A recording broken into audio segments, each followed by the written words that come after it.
believe in forgiving or forgetting?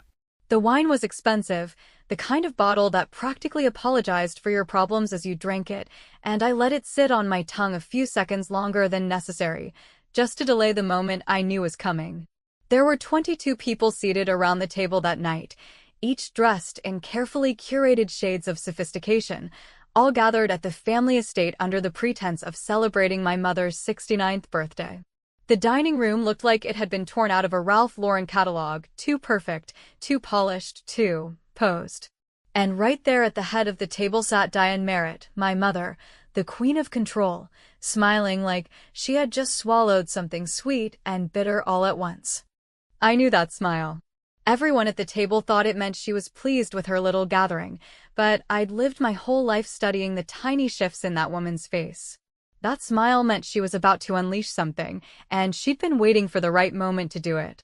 She tapped her crystal glass with a silver dessert fork, just once, and the entire room quieted like they'd been trained for it. That's how things always worked with her. People moved when she moved, silence followed when she commanded it, and I'd been raised in that system like a trained pet in a mansion too big to feel warm.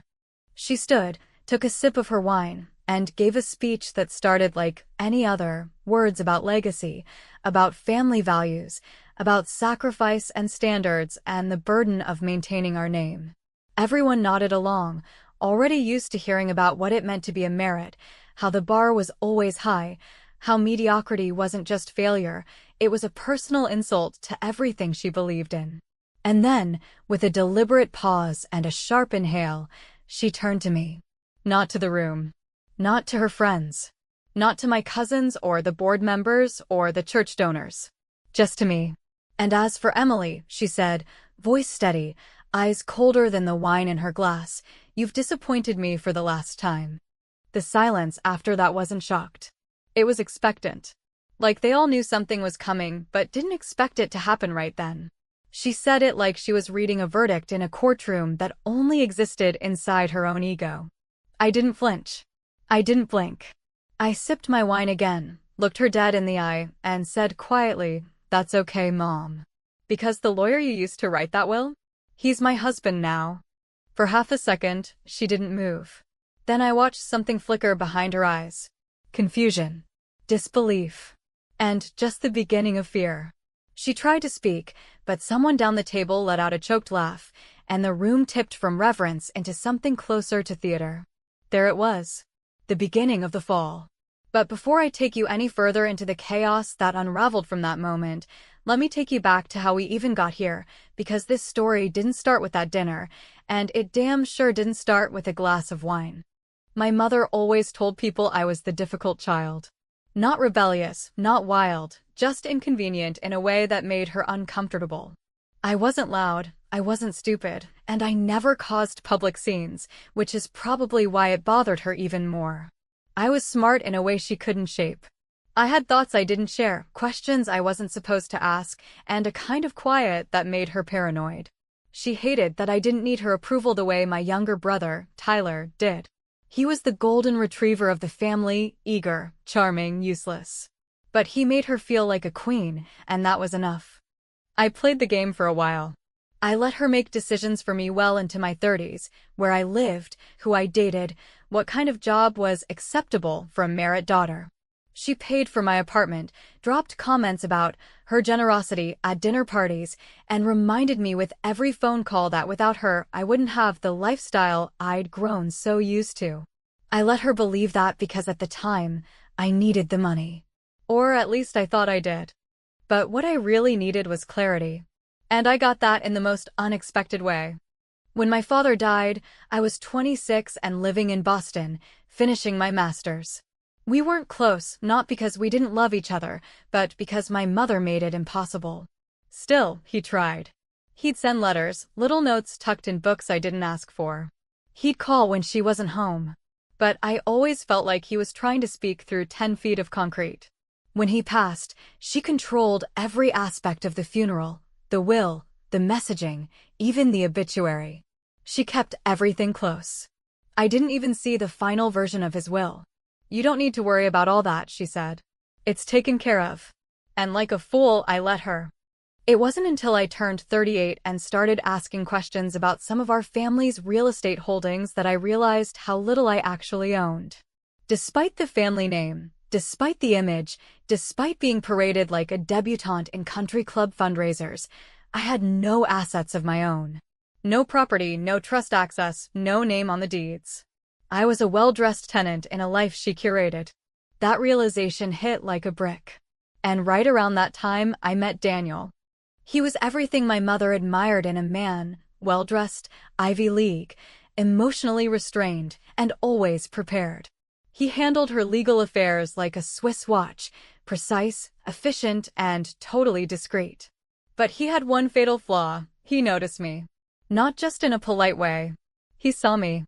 And once that happened, my mother's whole plans started to unravel. What began as quiet conversations about estate documents turned into longer lunches, then private walks on cool evenings, and eventually, a conversation that changed everything. "Emily," he said one night as we sat outside the estate library, "do you know what your mother's changing in the trust this month?" I told him no. He handed me a folder. And in that moment, I knew I had been erased. But I didn't panic. I didn't cry. I played the only card I had left. And believe me, it was a hell of a card.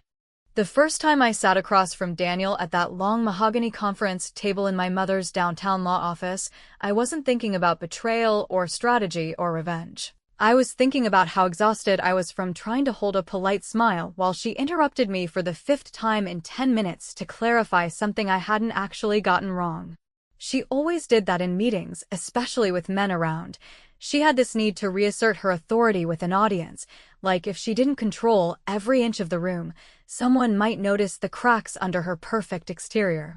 Daniel, of course, played along. He nodded, took notes, and kept his eyes on the document, but I noticed the subtle shift in his expression every time she cut me off. There was the faintest flicker, a pause in his pen, like he was watching something he didn't entirely approve of but couldn't say out loud, and maybe that's what made me pay attention to him in the first place. Daniel was older than me by maybe a dozen years, but he wore it well. Sharp suits, silver at his temples, the kind of calm that people assume comes from wealth, but I'd later learn came from surviving more than his share of personal hell. He was the type of man my mother admired not because of his ethics, but because of his efficiency. He didn't waste words, didn't linger in small talk, and always gave her exactly what she wanted on paper. But what she never understood was that Daniel's silence wasn't submission, it was observation. And over the years, he'd been doing a lot more watching than she ever realized. Our working relationship began, ironically, with a mistake, at least that's what she called it. There had been a misfiled deed transfer on a beach house in Outer Banks that she was planning to sell off quietly, one of those hush-hush moves she liked to make without informing the rest of the family. I'd happened to notice the listing online before it was officially closed and asked Daniel, casually, if he had access to the paperwork. That small moment, that tiny crack in her perfect wall, became the start of something far bigger than either of us realized at the time. Daniel invited me to come in, just to look at the file, and when I arrived, he had not only the deed, but copies of related trusts and updates I'd never seen before. At first, I assumed it was a mistake, that maybe I'd been accidentally left off of something that was being corrected later, but the deeper we looked, the clearer it became my name wasn't missing by accident. I'd been removed. Quietly. Deliberately. And not just from one document, but several. The trust that was set up by my grandfather to ensure generational stability, the holding company that managed our family's rental properties, even the medical power of attorney that had always named me first, all gone. Reassigned. Some to Tyler, some to shell organizations she controlled, and some to yet unnamed beneficiaries, a phrase I later learned was code for, not you. When I confronted her, if you can call a carefully worded email a confrontation, her response was as smooth as silk. These things change over time, Emily. Your brother has taken on more responsibility, and you've chosen a life that doesn't align with our family's business needs. As if working in educational nonprofits and teaching part-time made me a liability. As if choosing purpose over profit somehow disqualified me from having a seat at the table I was born into. But I didn't respond. Not directly. Because by then, I'd already started to think 2 moves ahead, and Daniel was watching too. Over the next few months, we found more. He never said much, but he let me sit in on updates he'd otherwise conduct with just her, and occasionally, he'd leave files open just a little too long or ask me what I thought about revisions that didn't concern me on paper. He was showing me something without saying it outright. And what I began to realize was that Daniel, for all his professional neutrality, didn't like what she'd become. He respected her intelligence, sure, and he followed her instructions to the letter when he had to, but he wasn't blind to the manipulation, the way she used wealth like a weapon and image like armor. The more I asked questions, the more he made space for me to find answers. We started seeing each other outside the office under the guise of follow-ups, coffees that turned into dinners that lingered into long walks, and eventually, nights where we stopped pretending it was just about paperwork. We talked about our childhoods, the choices we didn't make, the families we disappointed by not becoming what they demanded. He told me about a brother he hadn't spoken to in 10 years. I told him about the letter my father had tried to send me before he died, but that my mother claimed never arrived. Somewhere in all of that truth-telling, I started to fall for him, not in the frantic, movie script kind of way, but in the quiet, grown-up way where you realize someone sees you fully and doesn't look away. It wasn't until we were 6 months in that he asked me a question I'll never forget. We were sitting in my apartment, eating takeout, the kind of casual Friday night that felt almost too normal for 2 people carrying so much damage. He looked up from his food and said, "Do you want to do something about this?" I asked what he meant, and he didn't smile when he answered. About the trust. About the will. About her rewriting your future without your permission. I stared at him for a long time before I answered. Only if it's legal, I said. And only if it doesn't make me like her. He nodded. And then he said the 4 words that changed everything. Then let's get married. It wasn't a proposal, not in the traditional sense. There was no ring, no dramatic gesture, no breathless moment of surprise. It was a strategy, a shield, a decision made in mutual recognition that the only way to wrest control from someone like Diane was to become undeniable in the one place she couldn't touch on paper. As his wife, I couldn't be written out of everything. As the spouse of her lawyer, I had access to information she'd spent decades keeping from me. And most importantly, as someone she never saw coming, I had the element of surprise.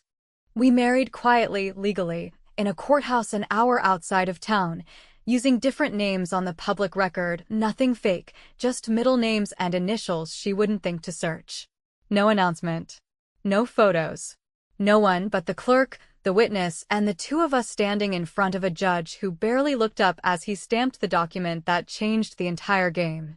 From that moment on, every conversation, every legal document, every signature became a step toward something bigger. Daniel began rewriting the trust, not illegally, but in ways she hadn't anticipated. He updated clauses, clarified vague passages, restored rights I hadn't even realized I'd lost. He didn't go rogue. He followed the law. But he wrote every letter with an awareness that the final version would not be what Diane thought it was. And I waited. I waited through months of fake smiles and forced brunches and passive-aggressive jabs about independence and accountability. I waited while she planned that birthday dinner, thinking it would be the moment she'd finally put me in my place. But I had no intention of sitting there quietly while she did it. Not this time. The thing about betrayal, especially the kind that's done behind your back, but with a smile still painted across the betrayer's face, is that it doesn't hit you all at once like it does in movies or books. It creeps in quietly, like a slow leak behind a wall.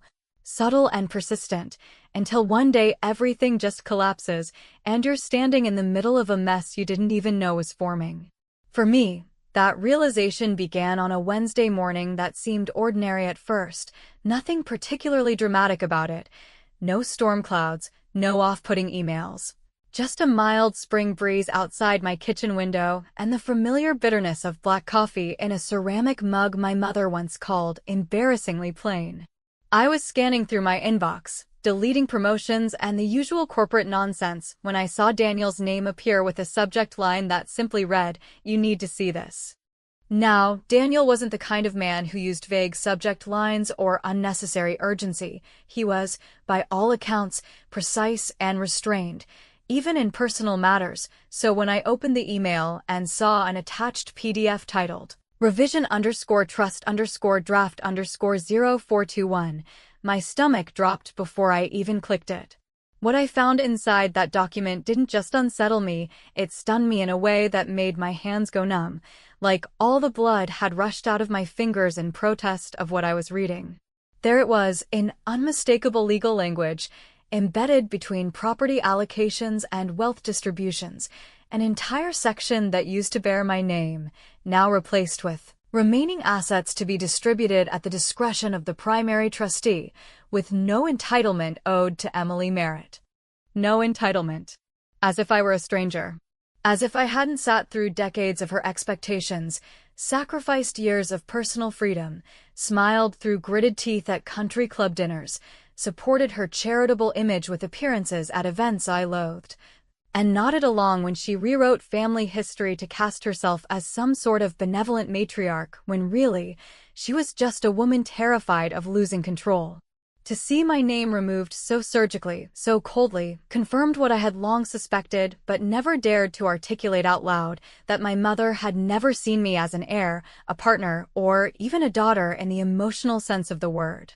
I was a placeholder, a role to fill when appearances demanded it, and when I stopped playing it to her satisfaction, I became disposable. Daniel, of course, had known this was coming. He hadn't been able to stop the revision. It had been authorized and signed while he was out of town on a separate legal matter, but he'd seen the final draft when it was logged for formal registration, and he had done something extraordinary before it was filed. Without telling me, he had saved a copy of the previous draft, the last one that still listed me as an equal beneficiary to my brother, still named me as co-trustee in the event of our mother's incapacitation, and still bore the subtle signature of my late father's original wishes. That old version, while technically overridden on paper, could still raise legal questions in court, especially if the final revision was shown to have been made under questionable motives, something that Daniel, with his access and legal integrity, could certainly argue with conviction if pressed. It was in that moment that I understood something deeply unsettling yet empowering. My mother wasn't just cutting me off, she was trying to erase me entirely from the narrative. To cleanse the legacy she had shaped so meticulously of any variables she couldn't command. And yet, what she didn't realize, what she couldn't have anticipated, was that in her arrogance, she had placed absolute trust in the one person who now stood squarely in my corner, both legally and emotionally, and who had every reason to ensure that her attempt at control would ultimately unravel at her feet. But revenge, if it was going to be effective, couldn't be reactive. It had to be measured, patient, built not on anger but on clarity. I didn't want to explode or scream or expose her right away. That would have been too easy, too dramatic, and frankly, too satisfying in the short term to be meaningful in the long run. No, I wanted her to plan her final move against me with confidence, to walk into her moment of supposed triumph without the faintest suspicion that the ground beneath her had already begun to crack. So I waited. I waited as she hosted Easter brunch like nothing had changed, as she invited donors to our ancestral home and dropped remarks about legacy succession with a patronizing glance in my direction. And as she reminded me during a phone call about an upcoming charity gala that visibility was a privilege, not a right. I played the part, smiled at the right people, and said yes when I needed to.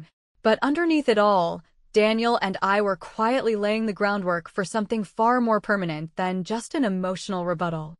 We filed our marriage certificate in a neighboring state under our full legal names, knowing that while it wouldn't immediately pop up in her usual searches, it would still stand up in court. Daniel revised the estate's default succession pathway to reflect spousal rights, carefully navigating the ethical and legal boundaries of his role so that, should she ever contest it, everything would point to neutrality and legality, not manipulation or fraud. He updated power of attorney forms that had previously excluded me and secured copies of property documents she had long kept sealed in a private safe. Every move we made was calculated, not to destroy her directly, but to protect me from what she had already set in motion and, if necessary, to deliver a blow she wouldn't recover from if she ever tried to strike again. The hardest part wasn't the legal work or the secrecy, it was the patience. It was waking up every day knowing I had been deleted from my own family's history and that the woman who raised me thought so little of me that she believed a dinner party was the right time to execute the final cut. But Daniel reminded me often and calmly that the best revenge doesn't announce itself. It arrives dressed in silence, timed to perfection, and cloaked in grace so complete that the person on the receiving end never sees it coming until they're already on the floor. And so I waited. I waited for her to send the final dinner invitation. I waited for her smug expression as she called the caterers and added those ridiculous silver-trimmed place cards. I waited while she sent out the speech she had probably rehearsed in front of a mirror for weeks, and I smiled to myself knowing that when she stood up to deliver the blow she had been polishing for months, the moment she swung the axe, she wouldn't realize until it was too late that she had already cut her own legs out from under her. Because I wasn't just ready. I was armed. There's something strange about the way a room falls quiet when cruelty is delivered with a smile, especially when that cruelty has been dressed in the language of family, coated in just enough sugar to make the audience think they're witnessing a lesson rather than a public execution. That night, my mother's 69th birthday, the evening she had been planning for months, if not years, was, in many ways, the culmination of her life's work, a polished performance staged before hand-picked witnesses, all carefully chosen to play the role of validation to her triumph. The table was a sprawling display of wealth and heritage, with heirloom china laid out beneath hand-lettered menus printed in gold ink, silverware polished to a blinding sheen, crystal glasses set like tiny thrones above monogrammed napkins. It wasn't just dinner, it was spectacle, curated and choreographed to remind everyone in the room who Diane Merritt was and why no one dared to cross her. From the moment I walked into the estate that evening, I knew I wasn't there as a guest. I was there as a subject in one final demonstration of power.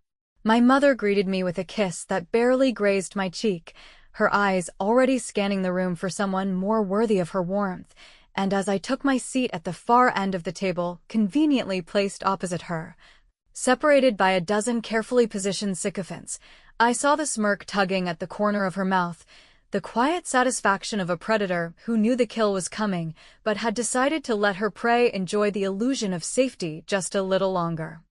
The dinner began like any other would in a house like ours, performative laughter, passive-aggressive compliments passed around like bread rolls, anecdotes about philanthropic accomplishments no one really cared about, and long-winded toasts that celebrated success without ever naming who had been sacrificed along the way. Tyler, of course, was seated beside her like the heir apparent, his arm casually draped along the back of her chair, beaming as though he'd just been handed a prize he hadn't earned. He looked proud, but empty, like a decorative vase placed on a shelf to make the room feel full. And while they chatted about expansion plans for the foundation and Diane's recent feature in a luxury lifestyle magazine, I remained quiet, content to sip my wine and watch them all float in their little bubble of self-importance, knowing that none of them could feel the current shifting beneath their feet. When dessert was served, some absurdly delicate chocolate torte flown in from a French patisserie known more for its price than its flavor, my mother rose from her seat with a glass of vintage champagne in hand, the diamond on her wrist catching the light in deliberate, almost theatrical glints. She tapped the side of her glass with a silver fork, a sound she had used for decades to command silence, and sure enough, every conversation in the room died within seconds. She smiled, not kindly, but like someone about to deliver a verdict she had rehearsed for months.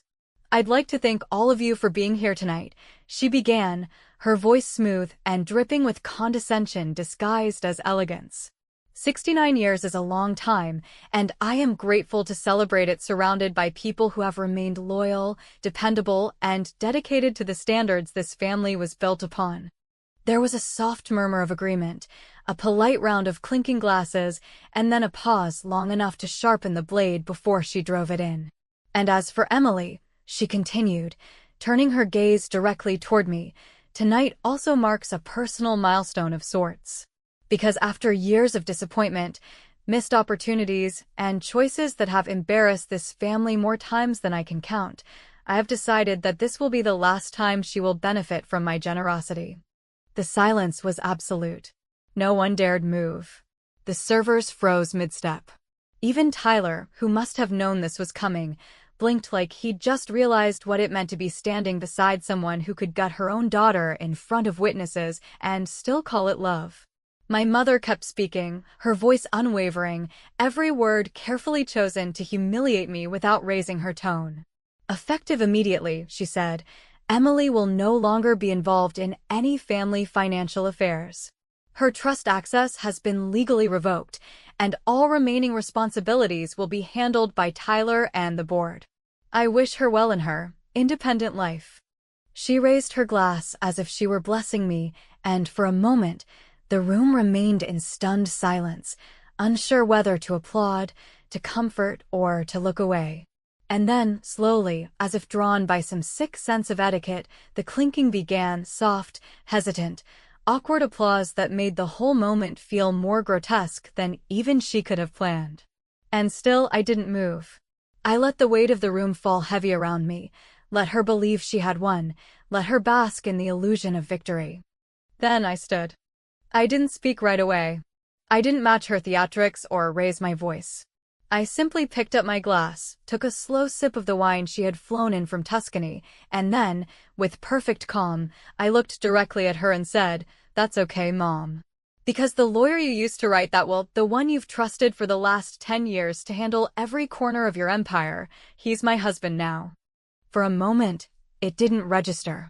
The words landed, but her brain couldn't process them. I watched it happen in real time. Her hand tightened around the stem of her glass, her eyes narrowed in confusion, and her lips parted like she might ask me to repeat myself. Someone gasped. Tyler leaned forward. And then, like the click of a vault door swinging open, it all hit her at once. "What did you say?" she asked, barely able to speak. I reached into my purse and pulled out the envelope Daniel had prepared, a thick, official-looking packet bound with a red ribbon and stamped with legal authentication. I handed it across the table, bypassing the stunned expressions and trembling hands, and placed it gently in front of her dessert plate. "That's the new trust agreement," I said. "Filed, notarized, and legally binding. You might want to read it before dessert is over." Her hands trembled as she opened it, eyes scanning the text with growing panic. The color drained from her face as she realized what she was holding, a complete reversal of the version she had signed in secret, rewritten to restore everything she had stolen from me, and signed by the very man she had trusted to help erase me. "You're lying," she whispered, but even she didn't believe it. "I'm not," I replied, my voice steady, my hands still. "But you did.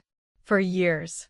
And with that, I sat back down, calmly finishing the last sip of wine in my glass as the room erupted, not in anger, not in applause, but in the heavy, electrified silence that only falls when power has changed hands without warning.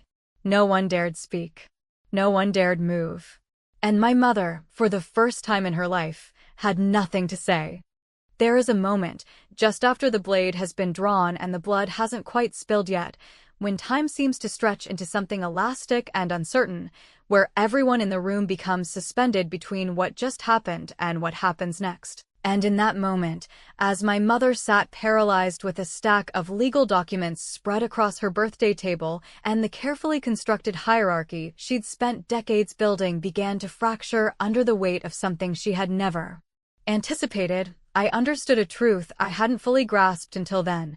Power, real power, isn't about control or status or the illusion of dominance. It's about knowing when to say nothing and let the silence do the talking for you. The dinner didn't end so much as it unraveled. My mother's expression never recovered from the blow, her face drained of its usual commanding tension, her jaw clenched with the effort of holding back whatever emotions were threatening to claw their way to the surface.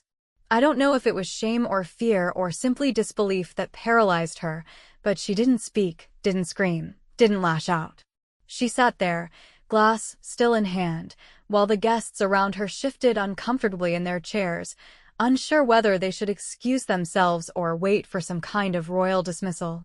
Tyler stared at the table like he was trying to figure out what planet he had landed on, and a few brave souls, probably more loyal to money than morality, tried to resume their desserts as though the entire evening hadn't just detonated. I didn't stay long after that. I had no interest in gloating or collecting congratulations or watching my mother crumble beneath the weight of her own miscalculation. I had said what needed to be said. I had made my move. There was no encore. I walked out of that room with my shoulders back and my heart steady, Daniel meeting me outside beneath the whitewashed columns of the estate he'd once entered as her employee and now stood beside as my equal. We didn't speak until we were back in the car, headlights cutting through the long drive that wound down from the estate gates and into the quiet of the Virginia countryside. He reached for my hand, and I let him take it, not because I needed reassurance, but because we both understood the gravity of what we had done and what still might come. It was the next morning, just as the sun broke across the Blue Ridge horizon, when the call came. Not from my mother, of course. She wouldn't risk giving me the satisfaction, but from her assistant, the same poor woman who had scheduled every board meeting, dinner party, and manipulation campaign with a straight face and a carefully modulated voice. She said, in the politest tone she could muster, that Diane would like to speak with me, privately, at the house, and that she preferred it be without an audience. There was no apology, no urgency, just the cold efficiency of a woman trying to salvage what was left of her queen's empire. When I arrived, the staff had already been dismissed. The dining room was stripped of its grandeur, the remnants of last night's charade erased by linen cloths and silver trays carted away to some unseen service hall. I found my mother in the drawing room, seated in the same high-backed chair where she used to lecture me about expectations and reputation, though now she looked less like a monarch and more like a woman trying to calculate how many walls she had left standing. She didn't stand when I entered. She didn't greet me. She just looked at me with those pale blue eyes that had once frozen every childhood rebellion in its tracks and said, with a calmness that surprised me, "You could have handled that differently." I didn't answer right away.